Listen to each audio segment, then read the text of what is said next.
엄마 숨이 안 쉬어져요 라는 말을 하자 그 말을 듣고 피해자에게 정말 숨이 안 쉬어져? 거짓말 아니야? 평소처럼 심리적으로 위축되어 피고인의 추궁에 반대 의사를 표시해. 네, 야 근데 정말 이게 준비하면서 너무 힘들었어요. 진짜 이거 아마 이게 제일 힘들지 않을까 좀 싶고 아동학대, 아동학대 법무부에서 2014년 이후로 아동학대 특례법이 만들어진 이후로 아동이 사망한 그런 학대로 사망한 모든 케이스를 다 조사 분석을 하고 있거든요. 전수조사. 이게 어떻게 하면 막을 수 있었을까? 왜 이걸 막지 못했을까? 지금 제가 말씀드리려는 몇 가지 사건도 좀 인천과 관련이 좀 깊습니다. 예를 들면 지금 이제 인천 계부 목검 사건이라고. 계부 목검. 네, 얘를 목검으로 많이 때려가지고 이제 사망에 이르게 한 사건인데요. 20대 계부 이모 씨는 5살 아이의 손과 발을 묶고 목검으로 때렸고 아이는 학대를 당하다 숨졌습니다. 엄마 신모 씨는 남편이 손발을 뒤로 묶어 아이 몸이 활처럼 휘었다고 당시 상황을 증언했습니다. 여기서 이제 왜 이렇게 했냐에 대해서 이 피고인은 피해자가 거짓말을 하고 피고인을 무시하는 것에 대해서 자신이 어릴 때 모습을 보는 것 같아서 그걸 부정하고 싶은 생각에 그렇게 했다는 거예요. 그래서 이게 판결이 어떻게? 판결은 이제 살인죄로 징역 22년을 받았다가 검찰이 검찰이 양소해서 이 아이의 엄마들은 그 상황 속에서 어떤 행동을 했는지 궁금해요. 엄마도 이제 그때 구타를 당했어요. 그래서 엄마도 다른 데 갔고. 그러니까 엄마가 같이 외출하면서 애는 화장실에 감금해놓고 나가는 거예요. 그 자체 생모가. 중간에 아마 우리가 조금 더 주의를 기울여서 막을 수 있는 기회가 분명히 있었을 것 같거든요. 네, 있었죠. 그래서 격리 조치도 하고 그 생모가 또 신고도 했었고 그래서 형사처벌 받았어요. 애도 보육원 갔고. 그러니까 근데 이제 여기도 좀 안타까운 점이 이렇게 다시 같이 살겠다고 했을 때 이제 그 아동보호 전문기관이나 이런 데서 승인을 해준 거죠. 2년 넘게 머물던 보육원에서 돌아온 지 한 달 만이었습니다. 그게 상식적으로 아까는 뭐 그게 오랫동안 지속됐다는 걸 안 상태에서 그 아이를 거기다 다시 집어넣는 거는 진짜 호랑이 굴에 집어넣는 거랑 똑같은 거잖아요. 근데 이제 결과를 알아서 그렇지 사실 보육원에 이제 한 2년 있었고 떨어져 있었고 그 엄마가 같이 남편이랑 합쳤고 그럼 이제 뭔가 가정이 회복되어 가나 이런 생각을 했을 수도 있었을 것 같아요. 그리고 이제 이 불안하게 큰 아이들일수록 더 분리불안이 강해요. 그러니까 굉장히 사랑받고 큰 아이들은 혼자도 잘 놀아요. 근데 이렇게 상처받고 큰 애들은 오히려 혼자 잘 못 있어서 말씀대로 지금 즉시 분리 조치를 해도 다시 가고 싶어. 너무 분리불안이 너무 심해서 죽을 거 그게 그 분리불안은 그냥 외로운 정도가 아니라 그냥 이러면 죽을 것 같은 그런 공포에 휩싸이는 거예요. 계속 이 아동학대 사건은 뭐 작년 올해 계속 지금 계속 우리 공분을 살 정도로 얘기가 많이 나오고 있어서 사건이 좀 많습니다 이게. 그래서 그 천안 계모 캐리어 가방 사건인데 9살 어린이를 여행용 가방에 7시간 넘게 가둬 결국 숨지게 한 의붓어머니 A씨. 검찰은 A씨에 대해 살인과 아동복지법 위반, 특수상해 등의 혐의를 적용해 구속 기소했습니다. 때린 거 맞습니까? 학대 혐의 인정하세요? 자 읽어드릴게요. 피고인은 자기 배로 나온 누구가 자신의 게임기를 피해자가 옮겨놓은 것으로 의심하여 피해자를 계속 추궁하고 이에 피고인의 과도한 체벌과 지속적인 학대로 위축되어 있던 피해자가 사실은 피고인이 그 엄마가 옮겨놨어요.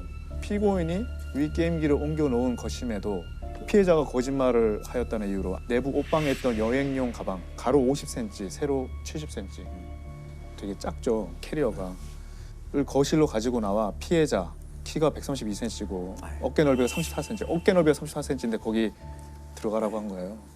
이에 피해자가 아니에요라고 말하며 뒷걸음질 치다가 별다른 저항을 하지 못하고 가방 안에 들어가 옆으로 웅크린 자세로 눕자 피해자를 가방에 가두어 두고 12시 10분경 지인들과의 점심 약속을 외출을 하면서 친자녀들에게 1시간에 한 번씩 가방의 방향을 바꾸라고 지시하였고 이에 친자녀들은 진짜 용의주도하다. 근데 귀가를 했어요. 귀가를 해서 자기 친자녀들이 피해자가 가방에서 나오려고 하고 가방 안에 일부러 소변을 보았다 라고 말했어요. 그 말을 듣자 피고인은 아직도 피해자가 반성을 하지 않고 반항하고 있다고 여겨서 안방 내부 옷방에서 더 작은 여행용 가방 거기에 들어가도록 지시하고 가방의 뚜껑을 덮고 지퍼를 잠갔다. 의붓 어머니가 가방 2개를 번갈아가며 7시간 넘게 가뒀었다고 진술했습니다. 의붓어머니의 더 잔혹한 학대 사실이 검찰 수사에서 추가로 드러났습니다. 계속해서 피고인은 제2 가방을 세웠어요. 그 안에 있는 피해자의 머리가 바닥을 향한 거예요. 바닥을 향하고 목 부분에 눌리게 되니까 이렇게 거꾸로 됐으니까. 그래서 숨쉬기가 어려워진 피해자가 엄마 숨이 안 쉬어져요 라는 말을 하자 그 말을 듣고 피해자에게 정말 숨이 안 쉬어져? 거짓말 아니야? 평소처럼 심리적으로 위축되어 피고인의 추궁에 반대 의사를 표시하지 못한 채 내 거짓말이에요. 아 거짓말이라고.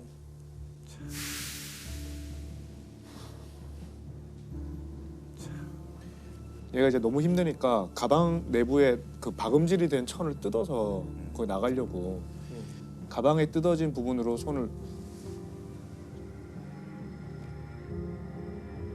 내밀자 피해자에게 넣어라고 말하였음에도 넣어 그랬는데 손을 넣지 않자 이를 자신에 대한 반항과 진정한 반성이 없는 행동으로 여기고 분노하였다.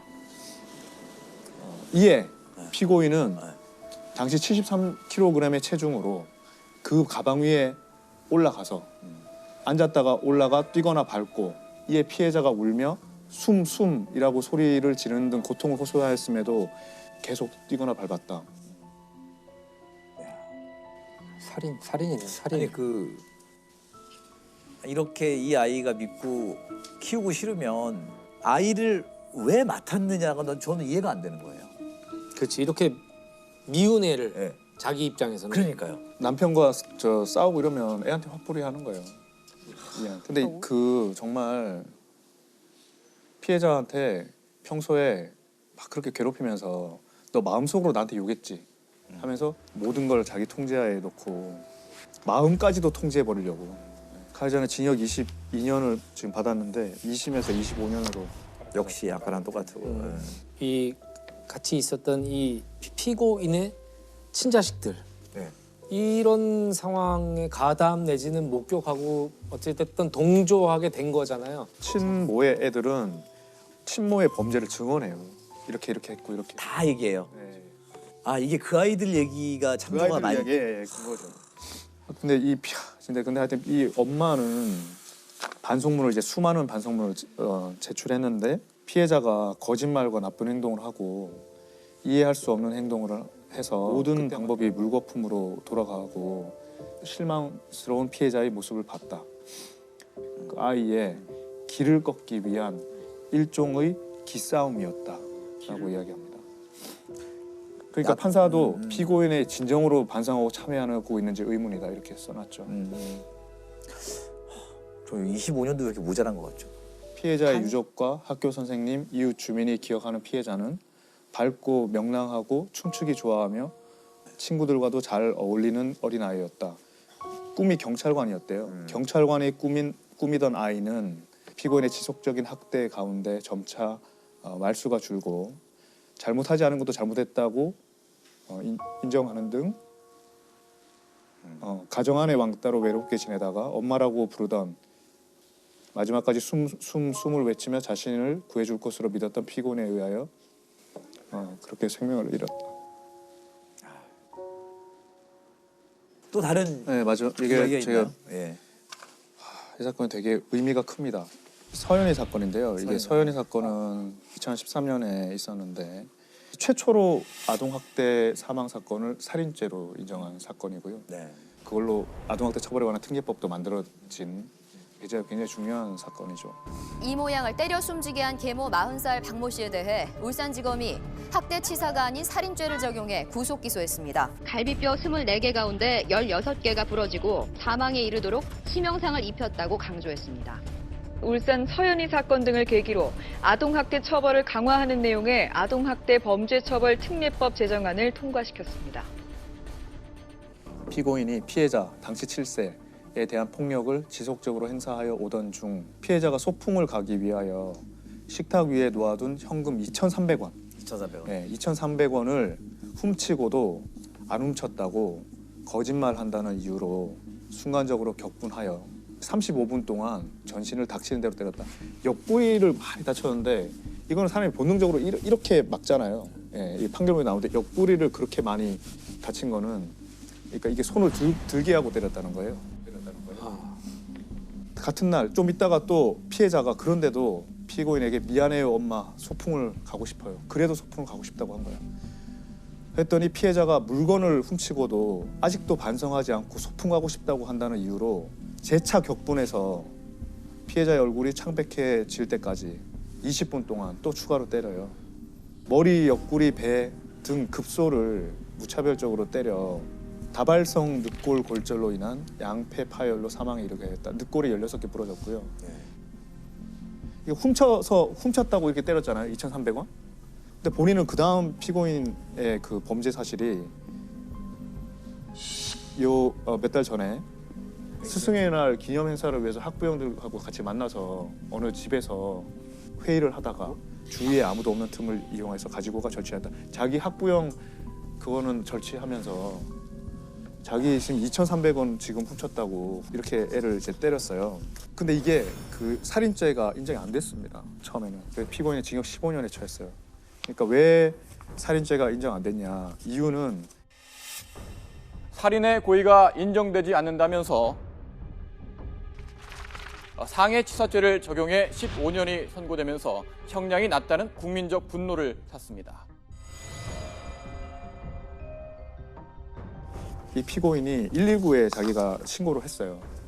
심폐소생술도 하고 맨날 이렇게 심하게 때렸기 때문에 이번에만 특별히 죽이려고 때렸을 것 같지 않다.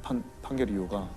그다음에 머리와 옆구리를 구분해서 머리는 한 대만 때리고 옆구리는 많이 때렸다. 그러니까 머리가 치명적인데 그런 이유로 하여튼 살인죄 고의가 없다고 한 거예요. 그래서 근데 이제 2심으로 갔죠. 2심에서는 이제 살인죄로 인정됩니다. 그러니까 이 비명을 지르고 얼굴에 핏기가 없는 창백한 모습이어서 의학 지식이 없는 박 씨라도 이 양이 숨질 수 있다는 사실을 알고 있었다는 게 달라진 법원 판단입니다. 심폐소생술하고 구해주려고 했던 건 다 거짓말로 본 거예요. 왜냐하면 이 엄마가 어떻게 이야기하냐면 애가 그렇게 죽으니까 심폐소생술을 자기가 막 하다가 도저히 안 될 것 같아서 죽을 것 같아서 한낱 뭐 희망의 끈을 놓지 않고 119에 전화했다는 거예요. 근데 보통 사람들은 먼저 119에 신고를 하죠. 그렇죠. 그리고 119에 신고를 할 때 그 녹음은 돼 있어요. 피해자의 아이의 뼈가 부러지는 소리가 난다면서.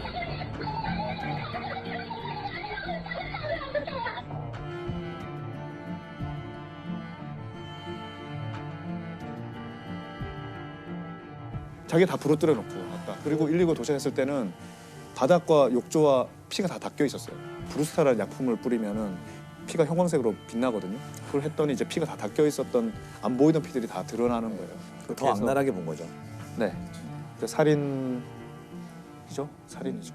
그 2심에서. 예, 2심에서 최초로 살인죄를 인정을 했습니다.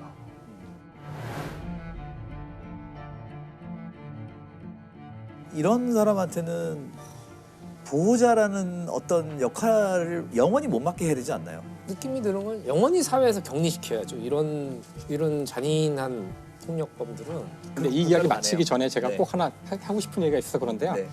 분노가 혐오가 되면 안 되거든요. 그렇죠. 그러니까 이걸 보다 보니 공교롭게도 대부분 다 계부, 계모면 저 집 계부야, 저 사람 저 계모야. 이거는 절대로 안 된다고 생각해요. 그래서 그럼 이런 사건들은 사실 아이를 입양하거나 자기 친자식이 아닌데 키우는 그런 수많은 충실히 하고 계시는 분들이 계세요. 맞아요. 이것이 혐오로 가면 안 된다는 거. 맞아요. 실제로 뭐 적지 않은 아동학대 사건들 친부 친모 진짜 많거든요. 예. 근데 이서연 어린이 사건은 그런 측면에서 굉장히 다른 파장을 많이 일으켰어요. 이게 지금 아동학대 처벌에 관한 특례법이 굉장히 많은 기능을 하고 있거든요. 그 법이 만들어졌어요.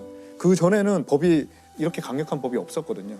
앞으로 아동을 학대해 숨지게 한 경우 최대 무기징역에 처해지고 아동을 학대한 부모 등 친권자는 친권이 박탈됩니다. 좀 더 여러 가지 장치를 더 만들고 정비를 하자. 그래서 이서연 보고서라는 민간에서 이제 보고서가 작성돼서 우리가 그냥 공문만 하고 넘어가는 게 아니라 그 이전에 모든 아동 학대로 인해서 사망한 사건들을 다 전수 분석을 해가지고 왜 이게 아이를 보호하는 시스템이 작동하지 않았나 어떤 체계가 이제 만들어진 그런데 큰 의의가 있는 거죠. 안타까운 건 이 사실을 이 가족 말고는 알 수가 없다라는 게 제일 문제잖아요. 아동학대가. 아이가 고발을 하진 않잖아요. 예, 아이가 할 수가 없죠. 요즘에 보통 기사 보면은 그 의사 선생님들이 네. 폭행당한 흔적이 있다 이래가지고 그럼 고발을 할 수 있는 신고할 수 있는 정도가 아니라 신고 의무가 있습니다. 그러니까 의사, 교사, 그렇죠. 유치원 선생님, 119 구급대원, 아동학대 처벌에 관한 특례법에 신고 의무자들이 쫙 있습니다. 네.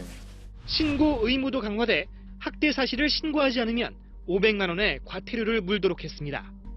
지금은 애를 때리면 위법이에요. 때려도 되는 줄 알고 있거든요. 그렇게 자라왔기 때문에. 네. 민법상 원래 징계권 조항이 있었어요. 민법 915조에 부모는 징계를 할 수 있는 권리가 있었어요. 그게 60년 정도 올해 폐지했어요. 우리 법무부가 이제 법안을 내서 그걸 폐지를 했어요.